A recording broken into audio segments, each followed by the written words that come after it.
In this lesson, we will discuss the construction of aircraft's fuselage, wings, and tailplane. There are three main types of fuselage construction in use. First, there is the truss or framework type, which is generally used for light, non-pressurized aircraft. Then there is monocoque, which is only rarely used. And finally, semi-monocoque, which is in use on most other types of aircraft. The last two types of structure are more generally referred to as stressed skin.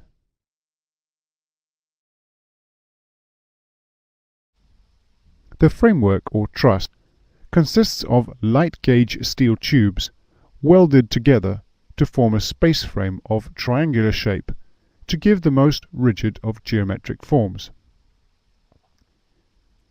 Each tube carries a specific load, the magnitude of which depends on whether the aircraft is airborne or on the ground.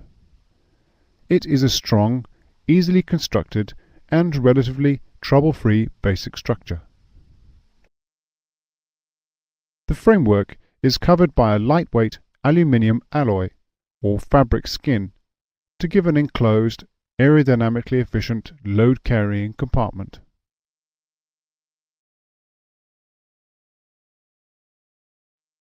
Monocoque is a French word meaning single shell. In a monocoque structure, all the loads are taken by the stressed skin, with just light internal frames or formers to give the required shape. Sandwich construction, which is a honeycomb core with a skin of aluminium alloy or composite material such as glass reinforced plastic or carbon fiber reinforced plastic, can be used to provide rigidity and strength. However, even slight damage to the skin can seriously weaken the structure. To be a true monocoque, the structure would have no apertures in it at all. But for practical purposes, they have to be provided for access and maintenance. The apertures need to be reinforced so that the integrity of the structure is maintained.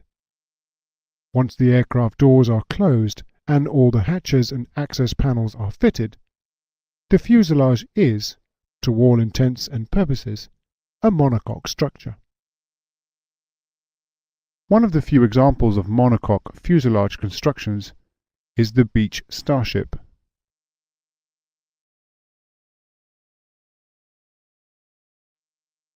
As aircraft became larger and the air loads greater, the pure monocoque structure was found not to be strong enough. Additional structural members, known as stringers or stiffeners, and longerons are added to run lengthwise along the fuselage, joining the frames together. The light alloy skin is then attached to the frames and stringers by riveting or adhesive bonding. Stringers stiffen the skin and assist the sheet materials to carry loads along their length. On pressurized aircraft, they take some of the strain caused by the pressurization and convert it into tensile stress. Longerons are more substantial than stringers and are fitted where extra strength is needed, such as for the seat rails in passenger aircraft. When cutouts are made to stress skin structures, for example to provide access panels, doors or windows, or when repairs are required to damaged areas, reinforcement in the form of doublers or backing plates is required around the cutout. If the skin is machined from solid metal, then that part around the cutouts is left thicker than the rest to provide the required reinforcement.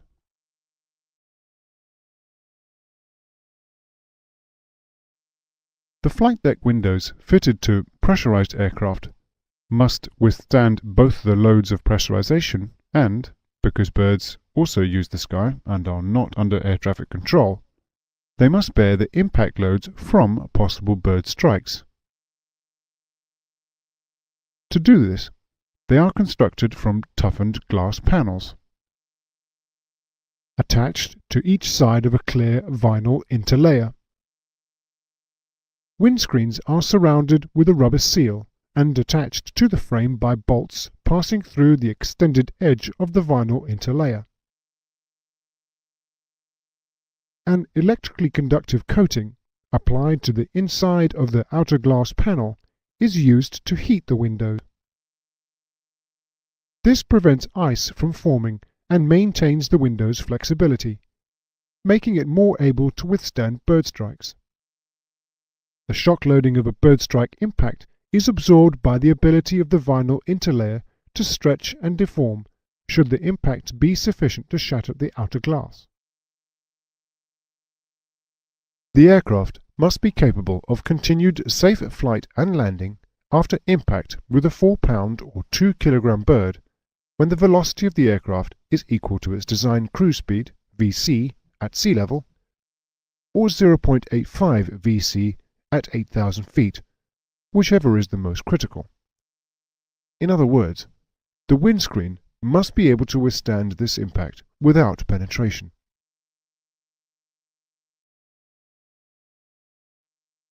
The vertical and horizontal angles of the windscreen are specified so that each pilot has a sufficiently extensive, clear and undistorted view to be able to safely perform any maneuvers within the operating range of the aircraft.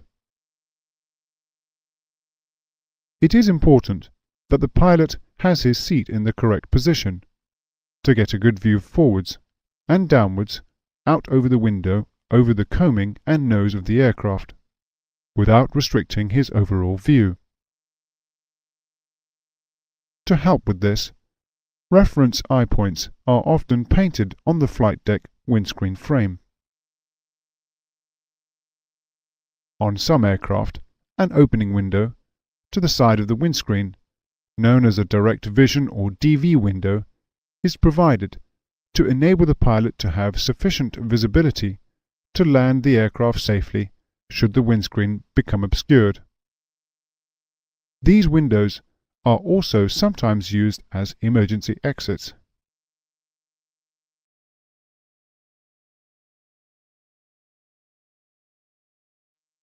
Passenger cabin windows are designed to be fail-safe and normally have 2 panes of acrylic plastic mounted in an airtight rubber seal fitted into a metal window frame. The inner and outer panes are each individually capable of taking the full cabin pressurization load, so if one pane fails, the other will prevent loss of cabin pressure.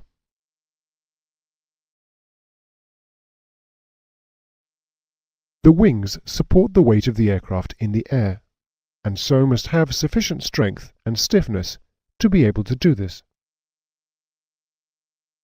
Their strength and stiffness is determined by the thickness of the wing, with the thickness and type of construction used being dependent on the speed and weight requirements of the aircraft. The types of construction are biplane, braced monoplane, and cantilever monoplane.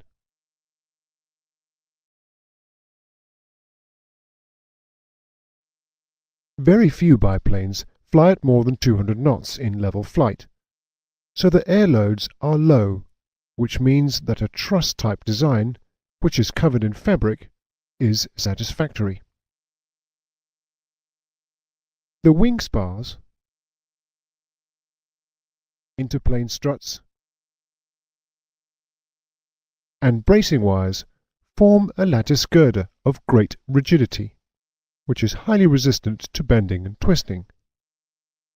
Unfortunately, this system also generates a relatively large amount of drag, which accounts for the fact that biplanes fly relatively slowly. In flight, the flying wires hold the wingtips down and support the fuselage. On the ground, tension in the landing wires supports the wings.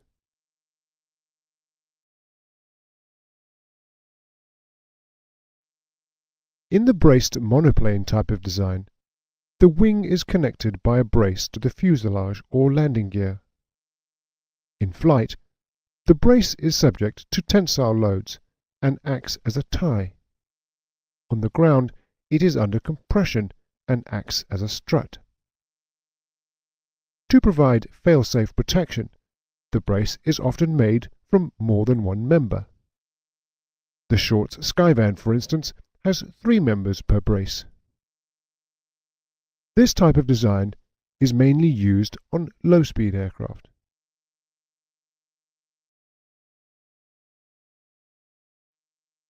Now we will look at cantilever wings, the design used by most modern airliners. The wings have to absorb the stresses due to the lift and drag in flight, and, if of this design, their weight when on the ground. This is achieved by building the wing around one or more main load-bearing members known as spars.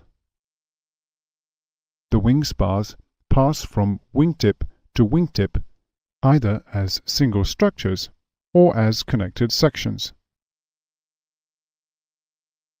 The spar will normally be an I-beam either manufactured as a single part or made up of 2 or more parts to give it fail-safe characteristics. These are constructed so that they will absorb the downward bending stresses when on the ground and the upwards, rearwards and twisting stresses when in flight. In flight, bending stress relief is provided by mounting engines on the wing and by locating the major fuel tanks in the wing. Fuel usage procedures are designed so that the wing tank fuel is used last. This is of particular importance at high all-up weights, when the outer wing fuel tanks should be full. As fuel is used, the weight of the aircraft decreases, which reduces lift required and therefore the wing bending moment.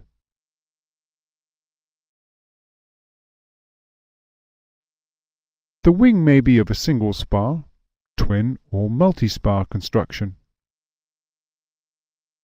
A conventional structure would consist of front and rear spars, stringers, and ribs, with the metal skin attached to them to form a torsion box. The torsion box functions as a beam, but is considerably lighter than a solid beam of the same size, without losing much strength.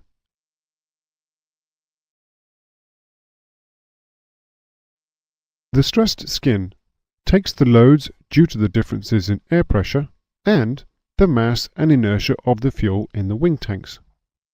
It generates direct stresses in a spanwise direction as a response to bending moments, and it also reacts against twisting forces.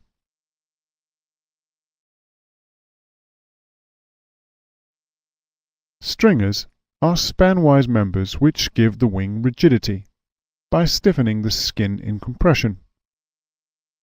In most modern aircraft, they are formed by machining integral ridges into the skin.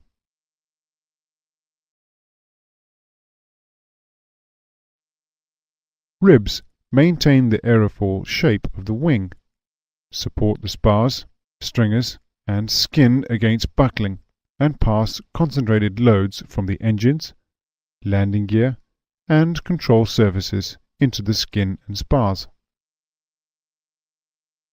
Ribs often have lightning holes cut into them. As well as reducing the weight of the structure, these holes are usually flanged to help stiffen the rib.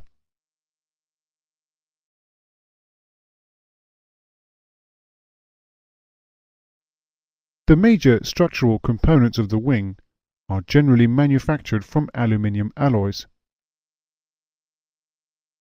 With composite material, such as glass-reinforced plastic or carbon-reinforced plastic and honeycomb structures, being used for more lightly loaded structures.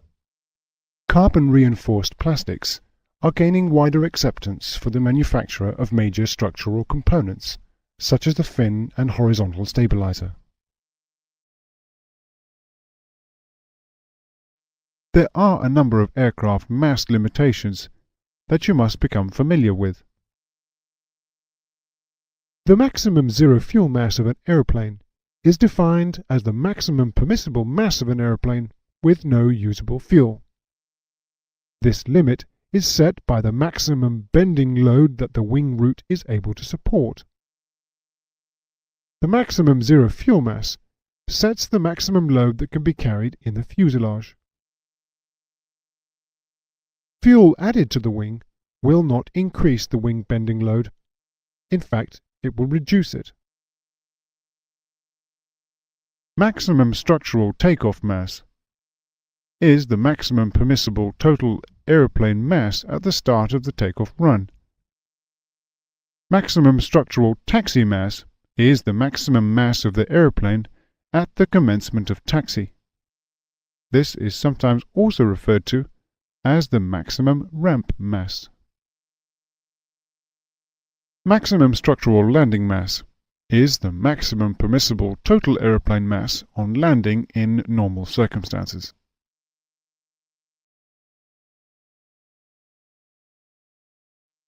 The tail unit, which is sometimes called the empennage, comes in many different designs. It can be conventional, T-tail,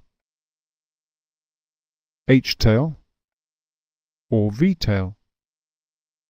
The tail unit provides, in most cases, the longitudinal and directional stability and control. A small number of aircraft have their longitudinal stability and control provided by foreplanes or canards, as seen here on the Rutten Cozy.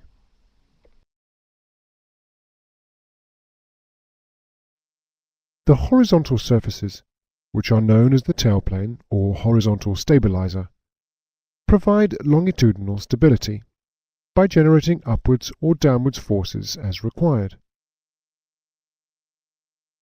Longitudinal control is provided by either the elevators or the moving tailplane, depending on design.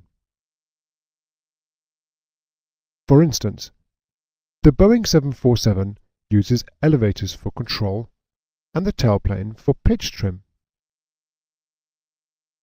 whilst on the TriStar the roles are reversed, the tailplane being used for control and the elevators for trimming.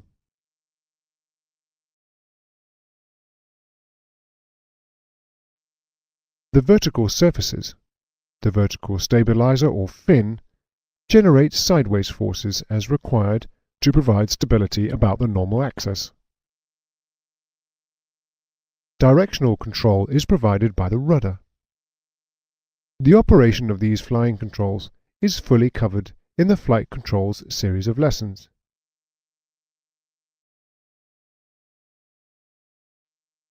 Both the tailplane and the fin are subject to similar but smaller bending and torsional stresses as the wing.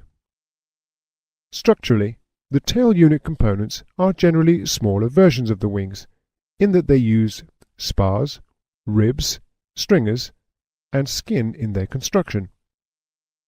On some aircraft, they may also contain sealed compartments for fuel storage. They are also constructed of the same basic materials as the wings. Usually, aluminium alloys are used, with composites filled with honeycomb structures or high-density expanding foam sometimes being used for control surfaces to provide greater stiffness at low weight.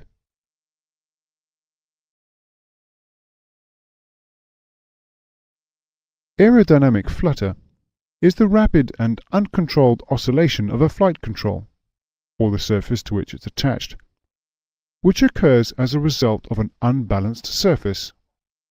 A full aerodynamic explanation can be found in the Principles of Flight series of lessons. Flutter is caused by the interaction of aerodynamic torsion and bending forces, inertial forces, and the elastic properties of the surface or structure. It can lead to catastrophic failure of the structure. Flutter must not occur within the normal flight operating envelope of the aircraft. Flutter can be prevented by mass balancing control surfaces to alter the moment of inertia of the surface and therefore the period of vibration. This can be achieved by positioning balance weights forward of the control surface hinge line to move the control surface center of gravity closer to the hinge line. Flutter of the wings can be prevented by using the engines as mass balance. This is done by mounting them on pylons forward of the wing leading edge. The fact that an aircraft is poorly maintained, particularly in respect to excessive control surface backlash or flexibility, may mean that flutter will occur at speeds below the limit airspeed.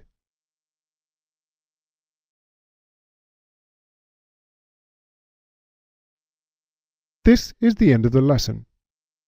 You should now understand the differences between truss, monocoque, and semi-monocoque fuselage construction, and the differences between biplane, braced monoplane, and cantilever monoplane wing constructions. You should also note the following key points from this lesson. Spars on non-stressed skin wings absorb the downward bending stresses when on the ground and the upwards, rearwards, and twisting stresses when in flight. On stressed skin wings, they are assisted in this by the skin itself. On larger aircraft, a wing torsion box is often formed from spars, skin, stringers, and ribs. Fuselage stringers stiffen the skin and assist the sheet materials to carry loads along their length. On pressurized aircraft, they take some of the strain caused by the pressurization and convert it into tensile stress. Flutter can be prevented by mass balancing control surfaces. Finally, you should know the meaning of the various maximum structural masses to which an aeroplane is limited. Remember that the maximum zero fuel mass of an aircraft limits the bending moment at the wing root, while allowing the maximum load to be carried.